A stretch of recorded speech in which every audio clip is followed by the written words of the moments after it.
Good morning. Welcome this rather dreary. We got sunshine in here though, don't we? Just our spirits bring us sunshine. And good morning to all you that are sitting at home drinking coffee and maybe having a little breakfast. We're so glad you're with us. And we know, like Jane, Norma, Rose, there are many people that have come here for years that watch us online now. If this is your first time here, and I saw Stella give out a couple of new packets, but if this is your first time here, if you just have some questions about Unity and about the activities that go on here at this Unity, Stella back there is our ambassadress today. She has a gold stole on, and she has a packet of information and a coffee mug to share with you. And if you choose not to stop and see Stella, there are forms in the back of your seat pockets that you can fill out. Please check in on Facebook, and then please silence your phone.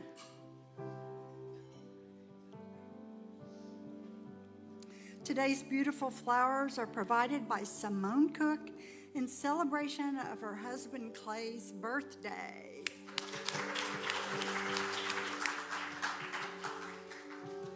And we wish a happy Father's Day. There are many ways to be a father. You may be an adoptive father, a foster father, a biological father, a stepfather, and maybe you just had a child in your family that you fathered in times of need. So we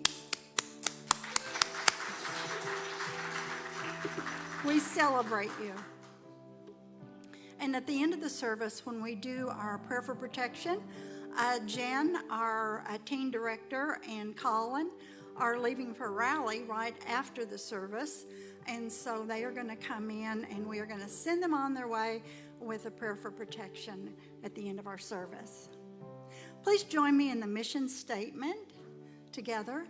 Our mission is to encourage and inspire spiritual and personal growth by empowering each other to be authentically all that we came here to be. Let's speak together the affirmation for today's daily word. I am a new creation in the Christ. Freedom and discovery are avenues that are open to me when I acknowledge that I am a new creation in the Christ. The Christ Spirit is within me, supplying me with the resolution, wisdom, and enthusiasm I need to make any changes or alterations in my attitudes or habits. I can never stay the same, even if it may seem that I do. I am constantly being renewed, whether I cooperate with the process or not. Yet when I do cooperate by being open to change and adjustment, to new adventures and learning, I find that I am enjoying being a new me. If I or others have found fault with things that I have done, I take heart, for I am a new creation in the Christ. I can do better and be better as I give expression to the Christ presence within me. I have new life in the Christ Spirit. The scripture for today is Romans 7:6, if you'll please join me. We serve not under the old written group, but the new life in the Spirit. And let's repeat the affirmation. I am a new creation in the Christ. As I ring the prayer bowl this morning, please hold the following people in prayer for their highest good. Jim, G, Steve, Carolyn, Peggy, Ron, Robert, Carla, Clay, Gabby, Brian, Sharon, Beth, Wanda, Anna and family, and anyone else that you would like to include in our prayers today. Let us sing Our Thoughts Are Prayers. The words are up on the screen. Our thoughts are prayers. We are always praying. Our thoughts are prayers.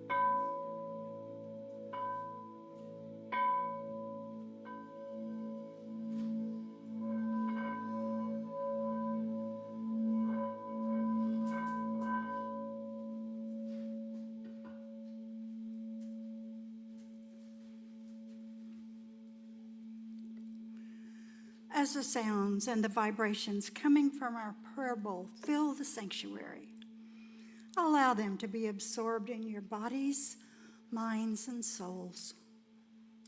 Visualizing your oneness with Spirit, take a deep breath.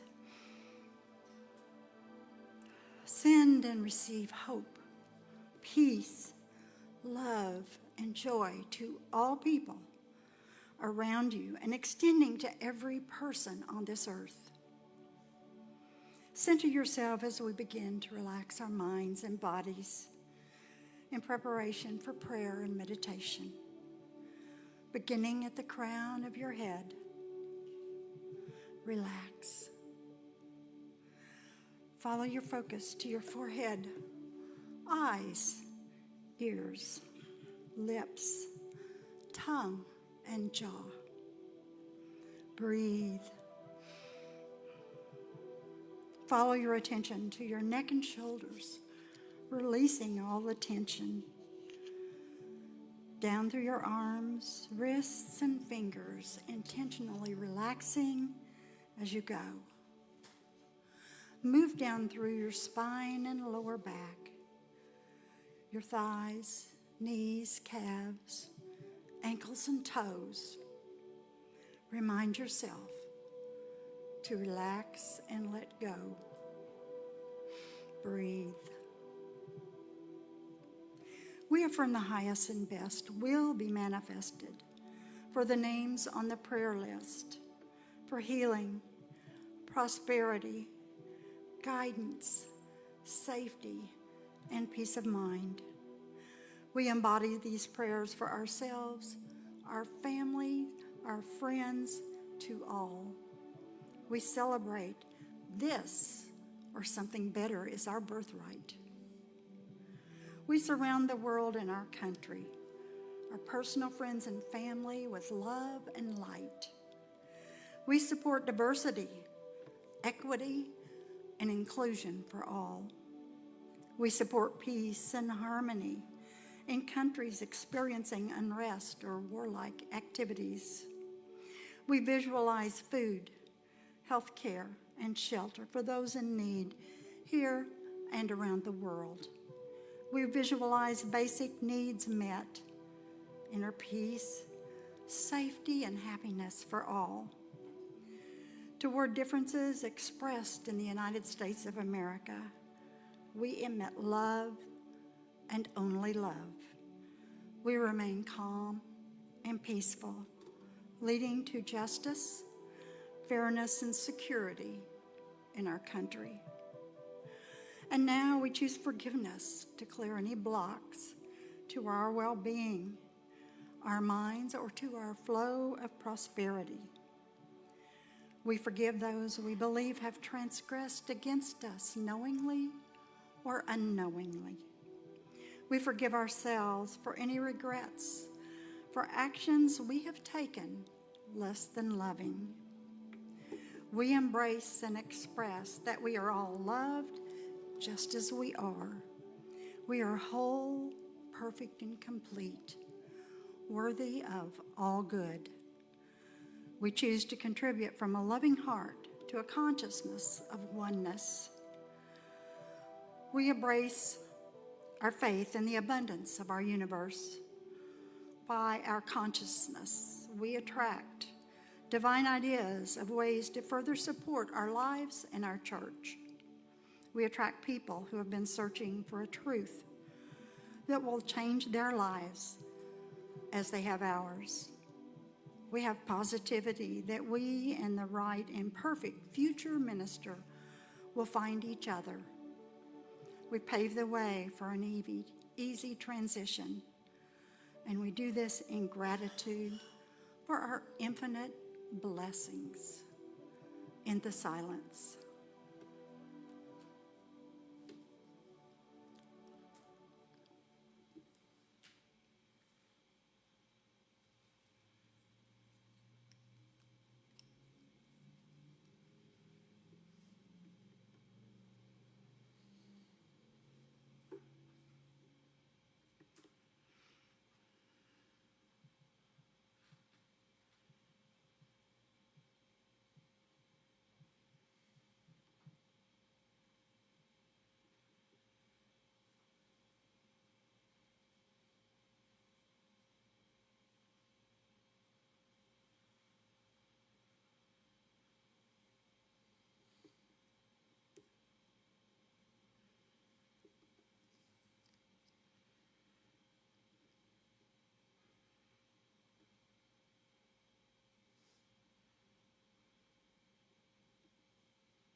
as our band comes up, I want to introduce our friend Mitch Brachers.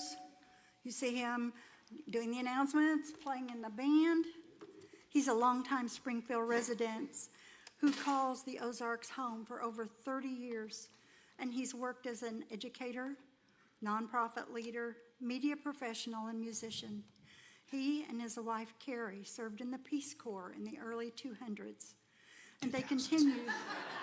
Not that old, D. I'm not in the early 200s. What? Hurtful, D. Early 2000s, not early 200s. Continue. Call me old on stage. Oh, Fine. well. That's cool. That's cool. Keep going. No. You know, I spent all morning with ChatGPT writing that and correcting it, and this is what I get. Carrie and Mitch continue to strive to live in service.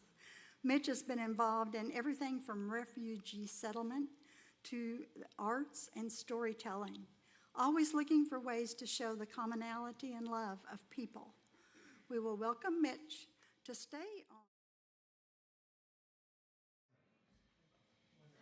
Good morning, Blaine.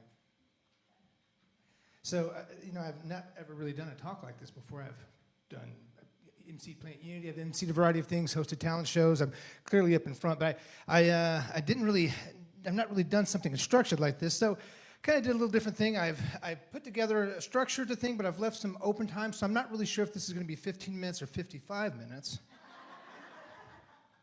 So we're just going to see what happens. I also talk fast naturally, and now I'm a little nervous, which you can't tell because I'm wearing linen and it's wicks it right away. But I am a little bit nervous, so we're going to see what happens here. So, which one kicks it over? Is this on? I need to turn it on. See, I'm already got technical issues.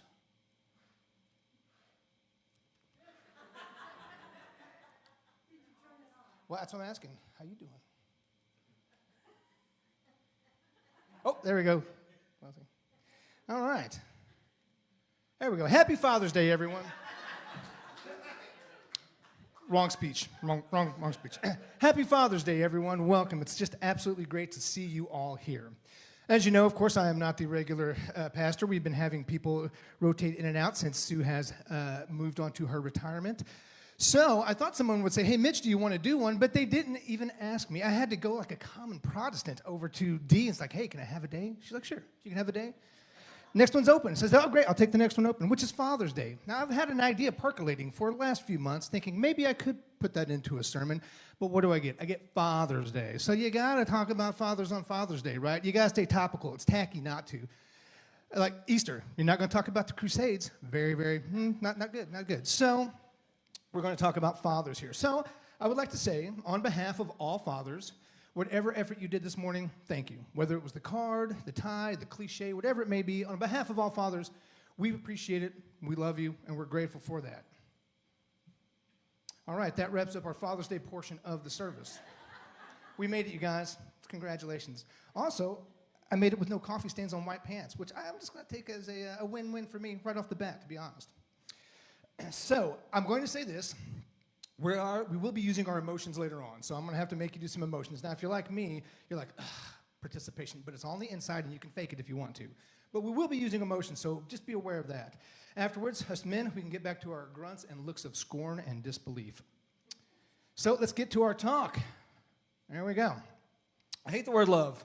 That's right, that's what we're calling it. I hate the word. Now, why do I hate the word love, you ask? It's too vague. I Googled the word vague, and lavage in French is wave, so that's what you get for a picture. A little tip there, lavage. It's very wave-like. So we use the word love for everything, don't we? I love pizza. I love pancakes. I love chicken. I love liver. Now, that's cat's talk right there. But we use love for all sorts of stuff. I love this. Oh, I love that. Oh, I love it. Oh, we love it. So that's one reason I really don't care for love. We're incredibly imprecise, and we use it all the time. All you need is love. Just let the love of God surround you. Oh, I love that. Oh, just let the love infuse you and suffice throughout you. What does that even mean? What are we talking about? So before we talk about love, I think we probably need to talk about hate. And we use hate in a very similar way, don't we? We use hate just as a kind of a throw-off word. Oh, I hate that. Oh, I hate this. I hate this. I will say, I'd like to point out that you can tell that an American made this. You can tell it's an American drawing. You know how you can tell? Because the little heart that says love is actually packing heat. That's right. It's got a gun. That's a very American thing to do. Love. Bring some guns to the thing. you over there. I appreciate thank you for riding with me on that one. So love is the opposite of hate, right? I mean, that's kind of what we have, love being the opposite of hate. I think all of us sort of think that. But I would make an argument that that's really not the case. Love is not the opposite of hate, but that is a topic for a different sermon, not today. What we're talking about today is the use of the word love. So let's get back to hate. Girl, I hate that color. No? We use that all the time. The amp agrees. It hates that color as well. I hate to parallel park. Ugh, who hates parallel parking? I hate it. We use it all the time. I hate that. I hate parallel parking. I hate lunges. I actually don't say I hate lunges because I hate them so much I stopped doing lunges, so it's not even an issue for me anymore. The lunges are done. Don't have to hate them anymore. That's how you beat the system, people. Quit doing stuff you hate. Now, if you're new here, you probably don't know my years-long campaign against creamed corn. But I hate creamed corn. I lost my appetite and went online to get this picture for you so you could share in the disgust that creamed corn is. But that's really what it is, right? That's disgust. And that's not really hate, that's indifference, right? I hate that color. Well, you really don't care about that color. It's not, you don't hate that color. You just, you're indifferent to that color. That's not hate, that's indifference. That's a little bit of discomfort. Nobody likes to parallel park. You got things going, a lot of things to worry about. You're worried about hitting a car, but you don't hate it. Also, it's nice to park and then get closer to your place. And yeah, you hate lunges, but you still do them. Well, I don't. I quit. We told you that story. Carrie, though, she does lunges. I know she hates them because she says it, and she doesn't. She's a better woman than I am. She's a better person in general. But she does lunges, and you probably do lunges too. Some of you do the things that you hate to do. So that's not really hate either, right? That's kind of a weird self-flex, like, oh, I hate those, but I conquered them. That's kind of like building yourself up. Hate's actually used as a positive in this particular thing. I hate doing lunges, but I did them, unless you're like me and quit, which, again, always a good option. And we don't need to talk about creamed corn. Now, I want to be clear about hate. I think the fine people of the TSA, the federal agents, I love them all. They're doing good work. It's a hard job, especially when guys like me come through. But I hate the process of going through the TSA. I hate, my family's laughing right here. I think this is it's definitely a Mitch problem, but this I think is real hate. Like I really, really, really hate. I get mad, I get boiled up, like that is hate. So when I look at something that I really hate, and again, I don't know why, but I really hate going through TSA. That's something for me to work on. So we all have a true sort of hate that we can probably think of something that we really, truly, really hate. But it's probably few and far between, whereas we use the word all the way around all the time. So we all know that the Greeks have a lot of different words for snow. Love. A lot of different words for love. Sorry, another different topic. So lots of different words for love. We've all heard this. We probably know different words. We've heard all the different roots in there. I want to say that these are aspects of love. And we've seen them, the eros, agape, philia. So here's where we're going to go ahead and bust out some emotions, because we're going to talk about this a little bit. We're going to talk about these different aspects of love and these different emotions for a little bit. This is where the internal work works a little bit, because it kind of leads to a point later on. So let's roll through these. Philia, we all know that. This is friendship or affection, right? So Aristotle gave us some examples of this. So let's think about these relationships. So Aristotle said the philia, Philadelphia, we all know that's the root of that, right? City of brotherly love. So it's a friendship or affection. So Aristotle said examples of this are lifelong friends. And you can think about that. You probably have lifelong friends. Think about that relationship that you have with that lifelong friend and how that relationship feels. Think about the love that you have between that person. And it may be different with different friends, but that core of that feeling is still there. Young lovers. That's a very interesting one, too. That love of that young teen love that you have. Most of us are way past that. Even Carrie and I, who've been together since our teens, our love is not the same now than it was then. But we all know that love, that puppy love, if you want to call it that, which it doesn't feel like puppy love. It feels like the most important thing in the whole wide world, and you don't get me. You just don't get me, Mom. But young lovers, that's a philia love. Cities with one another. We have a sister city, Springfield. We have a sister city in Mexico and a sister city in Japan. That is a type of that brotherly love, that philia love. Political or business contacts. Now that's an interesting one, right? That's a kind of a professional, but you do have a very like a professional business. You have people that you work with that you do kind of have that feeling. It's a very a brotherly or a very affectionate way in that friendship way. fellow voyagers and fellow soldiers. Now, that's an interesting aspect. I've not been a soldier, but I have traveled with people. Can't have Murder on the Orient Express without, some filial love between people. But that's a different type of relationship. That all falls under that same group of feeling. And I do like this one, a cobbler and the person who buys from him. I haven't used a cobbler in a while. But I'd say my barber. That's someone that I absolutely have that type of relationship with. It's a professional relationship, but we have a friendship. It's a very friendly sort of relationship, and that falls under all that category. Now, I had to look this up. Storge. Storge. Storge is how Google told me to say it. And then they said Americans would say it Storge. So I'm going to say Storge. Storge is familial love. That's between family members, right? And it's interesting. So we have that.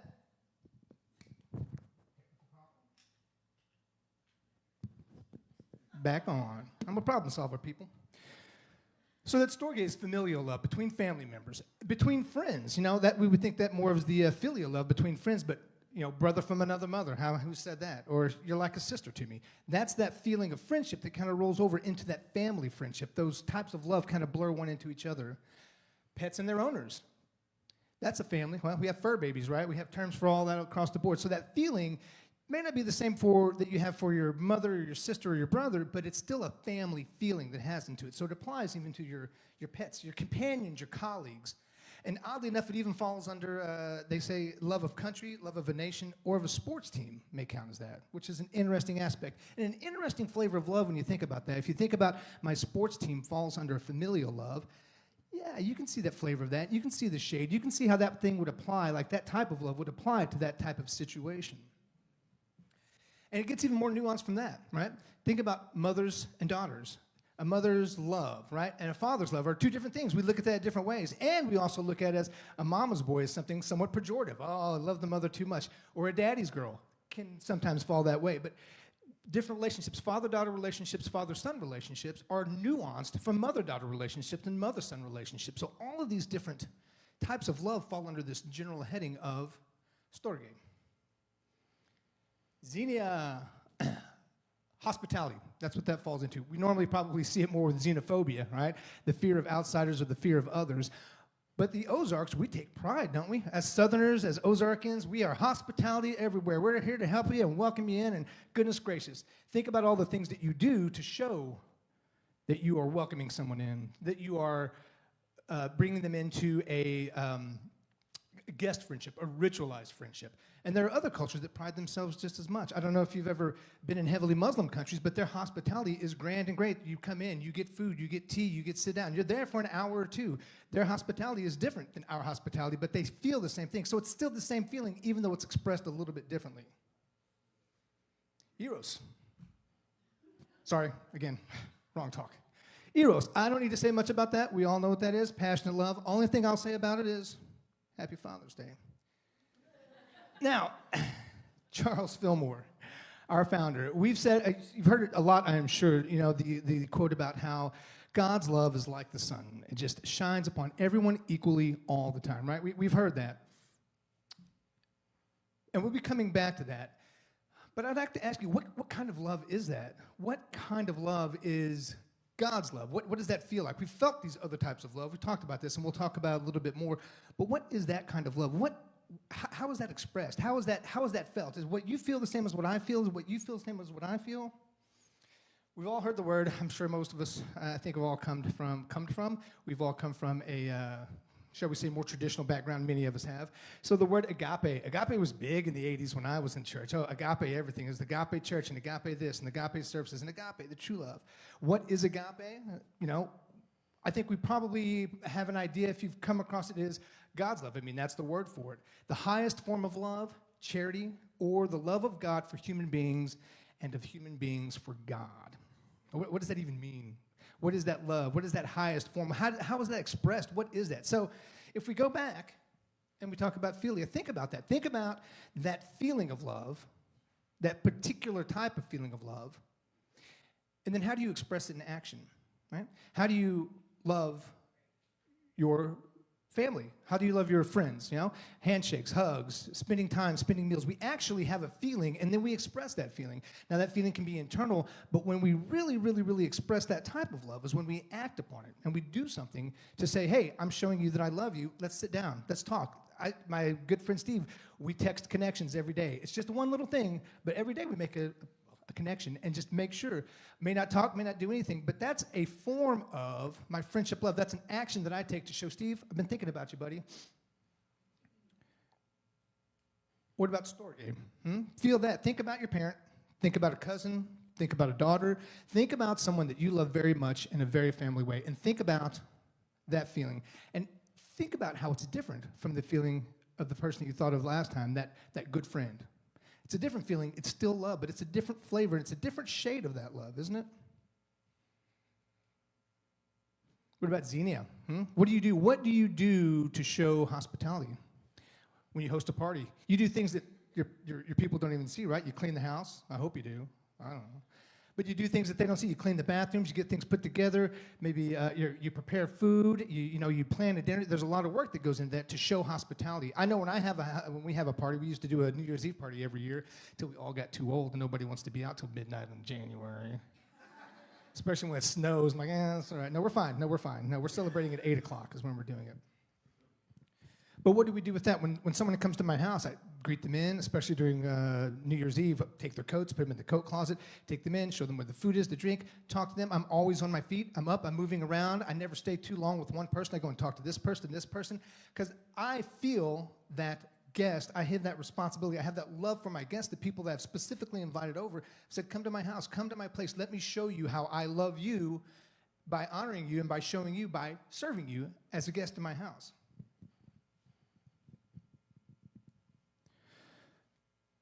There we go.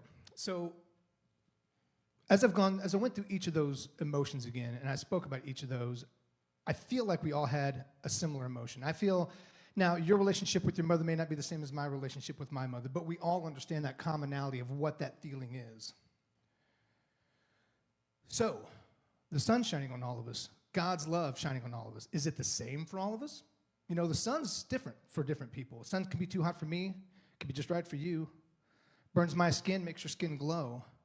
So that analogy breaks down a little bit there, but it is true that the sun shines down all the time. The sun does not shun. The sun doesn't really care. Like they say, it just shines and goes. To love is a verb, right? That is, we to love. It is a verb, so that is action. And sometimes actions are inside, sometimes they're outside of ourselves. Or we do something, there's something physical. These aspects that we talk about, these different aspects of love, give us a rise to different feelings and gives us specific actions to express that love. So I would posit to you, and I'm going off, this is not a Unity dogma, shall we say at this point. I would posit to you that God's eternal love is actually creation.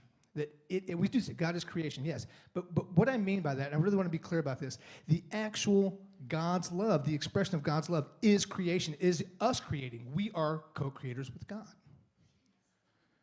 So God is love. We're all with that. If God is creation, then we are of God. We are creating. We are always co-creating.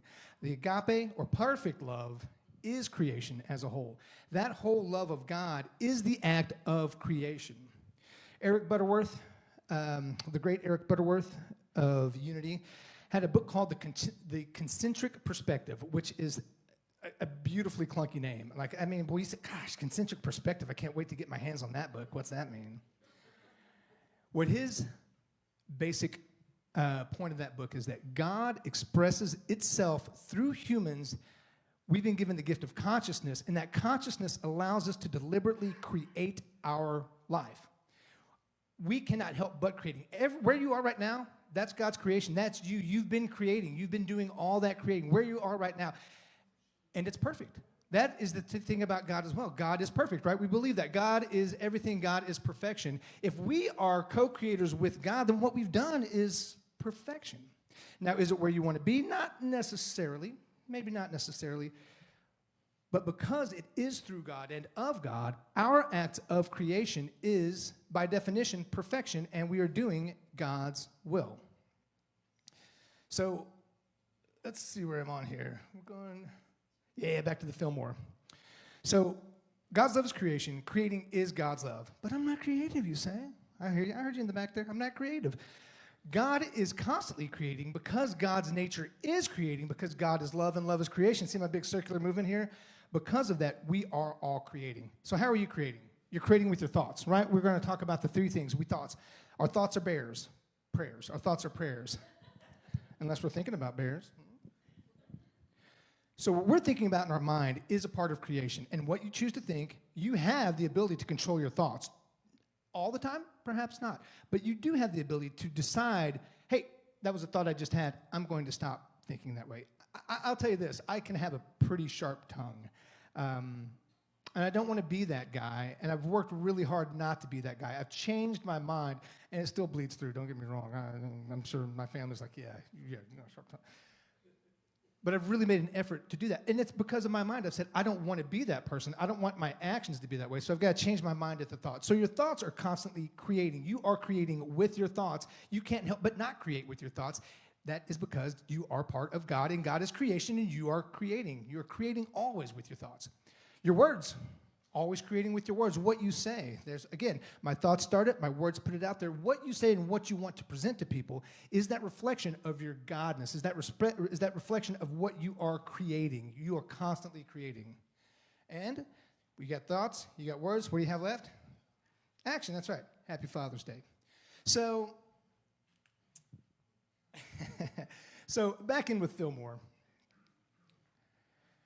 The power of creation is our birthright. You cannot help but be creating. That is what we always do. Like the sun is shining on us all the time, we are always expressing God's love. That means you get to co-create life with God and as an aspect of God's love. So you are an aspect, just like Eros or Philia or whatever it may be, is an aspect of the great love, the agape love, the God of the creation love, the root of all love, which is God. You are that aspect. And that is the fun thing about being conscious, and that is what free will is. You're doing it right already. It's perfect. It's perfect. Now, by that metric, then, I guess you would say, then what's the point of anything? What's the point of anything at all if everything's perfect? Well, again, not today. That's for a different topic. We're not going to go into that. So, you get to decide on how you want to express God. That's the key. That's it right there. The gift of God is consciousness, and the power of God is creation. You're conscious, and you're constantly creating. That is the gift for you. That is the free will. That is the point of what we're doing here. So you get to decide how you want to express God's love. Now, there's lots of ways. I'm going to give you 2 ways because we do like that practical positivity, practical spirituality as we call it. There, I think, are 2 kind of ways you can go about doing this. One is something we've probably all done before, is just take the hands off the rudder. Usually, it's expressed when you got saved. Right? I mean, I've been saved, saved and rededicated my life and whatnot. But that freedom, when all of a sudden you've given it to God and say, you know what, Jesus, take the wheel, whatever it may be, that letting go, that rudderless, that saying of the universe, let the universe do whatever comes your way, that's where I don't expect anything. I'm just, your will, Jesus. You know, we've all been down that road. The more nuanced, I shouldn't say nuanced, the aspect, the practical aspect I would take off of it is saying, hey, universe, I can't comprehend all aspects of the universe. And I don't have to, because I know that I am an expression of God. I'm an expression of God's love, and I am creating. So I can let the universe create for me. I can take my hands off the rudder. At the end of January, I was working for a refugee resettlement agency, and executive order halted all refugee resettlement, so I lost my job with about 80% of my coworkers. And I even from the start of that, I told my wife, I said, I just don't feel worried about this. I'm going to live our principles. I'm just taking my hand off the rudder. I'm not going to worry about it. I'm just going to do what I feel like I need to do. I'm going to do this. I'm going to be real deliberate, looking and working. 3 months later, I found this insanely amazing job that I did not expect of it. How many times have you done that? Oh, I didn't expect this. Oh, look at this wonderful thing. Look at this turned out.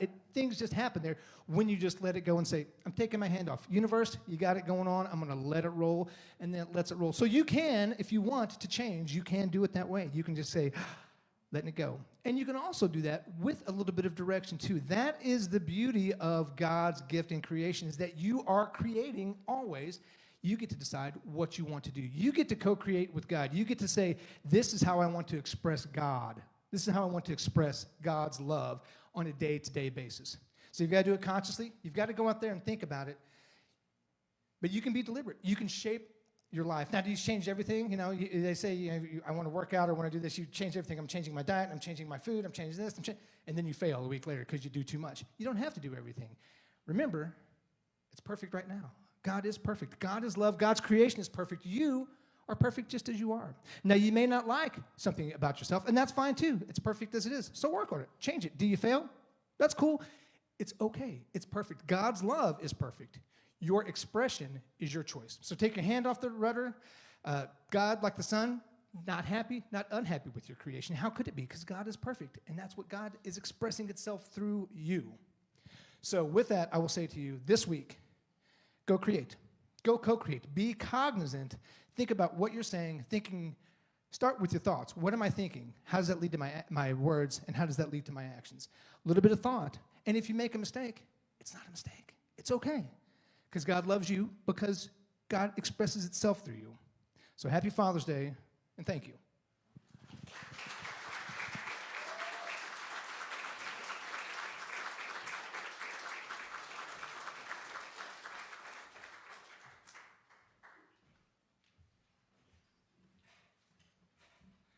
All right, thank you, Mitch. That was fantastic. Oh, no.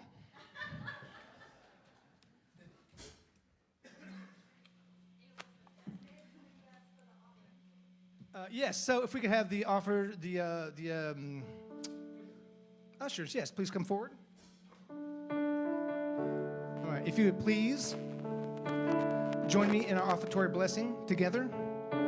Divine love through me blesses and multiplies all that I have, all that I give, and all that I receive. Blessings and the announcements have to do everything around here. All right, so we have meditation tonight. We have meditation tonight at 6 p.m., and it is open to everyone. And will you please join with us at 9 p.m. each evening from wherever you are for a moment of collective prayer. All this requires is for you to pause and take a moment to focus your heart and mind on the prosperity and growth of Unity of Springfield.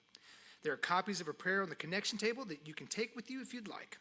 Your presence in spirit makes a difference, and together we can harness the power of collective prayer. We will not have our weekly chair yoga class for the next 4 weeks. Robin, the instructor, is taking some time off. Class will resume on Thursday, July 17th at 9 a.m. And our Unity Drum Circle is this Thursday at 6:30 p.m. They meet the first and third Thursday of each month, and all are welcome to join. No drumming experience is necessary, and we do have some drums you can use if you don't have one to bring. In observance of Juneteenth, our church will be closed this Thursday on June 19th. This is an important federal holiday that commemorates the end of slavery in the United States and is a time for reflection, education, and celebration of freedom. As a quick aside, if you would like to explore a little deeper, I think Robin DiAngelo's book, White Fragility, is absolutely amazing. It gave me a lot of insight into my own thought. I know, well, I'll just leave it at that. If you're interested in exploring that, it's a fantastic book, White Fragility by Robin DiAngelo. And next Sunday at 9:15 a.m., John Bracher will facilitate the New Thought and World Religion class. The class is Metaphysics Clarified with Abraham, Emil, and Eric. Emily. E-M-I-L-I-E-I-E-I-O. For our celebration service next Sunday, we are excited to welcome Jerry Stefanik back to our platform. Jerry is an author and longtime spiritual teacher. He has over 20 years of experience helping adults build self-esteem. Wow, I need to look into that. Achieve success and find inner peace. Jerry draws from personal experience to inspire lasting growth and transformation. And our next Community Through Music outdoor concert is June 28th at 7 p.m. The featured performers will be Timmy Miano, Melinda Mullins, and Carson Davis. Bring a chair and a friend and come support local artists while relaxing under the stars. And everyone is invited to attend our annual summertime picnic right after the service on June 29th. Hamburgers and hot dogs will be provided, so all we need are some desserts and side dishes. Please RSVP online or by signing up at the connection table. This will help us know how many people to prepare for. Mary?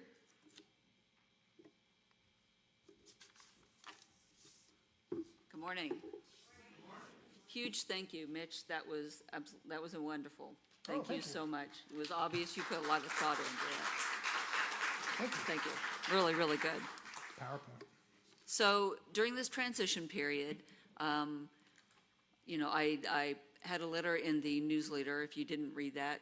Basically what I said was, I know a lot of you are wondering what's happening right now, and we are just taking the time right now to just breathe, feel our feelings. We're grieving the loss of Sue. We're getting excited about what's coming for us here at Unity of Springfield. And so that's what we're doing right now. We're just taking a minute. It's just like what Mitch said. We don't have to have it all figured out right now.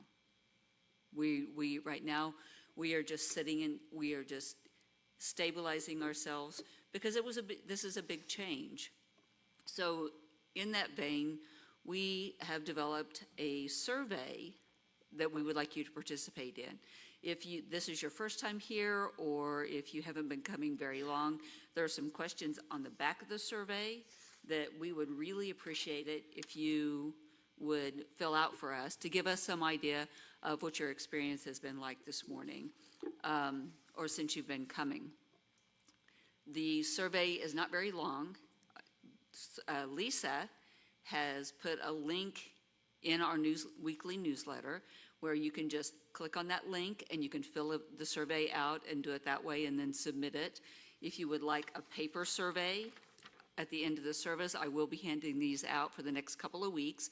I just went in and put a whole bunch of ink pens in the fellowship hall on the tables in there. If you want to go in the fellowship hall and sit down and fill one out, because I know if you take it home with you, it gets lost in on everything else and they won't come back. So if you want to fill one out, take one. It's not going to take very long at all. Really take some time with it and kind of go deep with what these questions are, because the more information that we have, the better opportunity we are going to have going forward to really focus on what we want our intentions to be and who we want to be and who we want to become. We just recently found out that Reverend Carla McClellan out of Kansas City is going to be our transition specialist that's going to be coming and working with us. The board of directors will be meeting with her and working with her. We'll have classes and things that we'll be doing so that we can really focus on who we want to be, who we want to become, and what's really important to us as a ministry, and attracting that amazing, amazing person that is out there just waiting for us to say yes to them, because we know that that person is out there. So please fill out the surveys, go online, go on our to the newsletter and click that and fill that survey out. Also, just as a side, I want to thank so many people that showed up yesterday for Pride. It was very hot, and I watched our people stand in that booth and make incredible connections with the people that came up and have wonderful conversations. It was fun. It was just so enjoyable, and it meant so much, not just to me and everyone else in our community here at Unity of Springfield, but to all of the people that were there who came and had interactions with us. And so I am so, so grateful. If you participated in Pride in any way, would you just stand right now?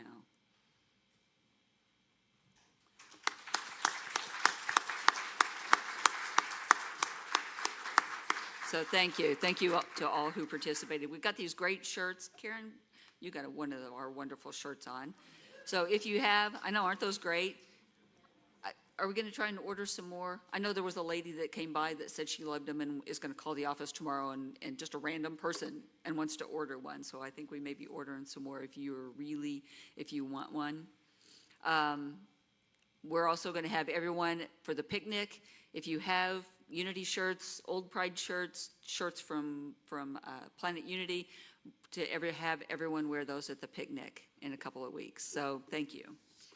Thank you, Mary. All right, if you would please stand and join us in our prayer for protection.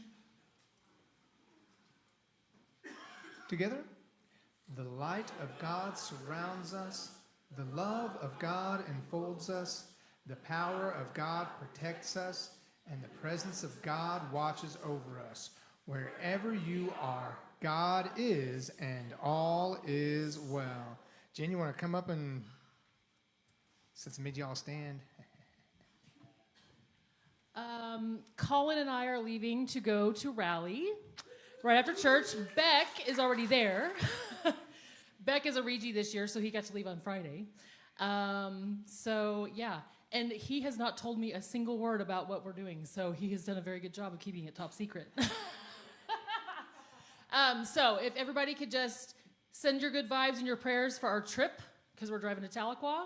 And I only have one teenage boy to take down, but I have 2 to bring back, so extra prayers on the way back on Thursday. Thank you, Jen. Thank you.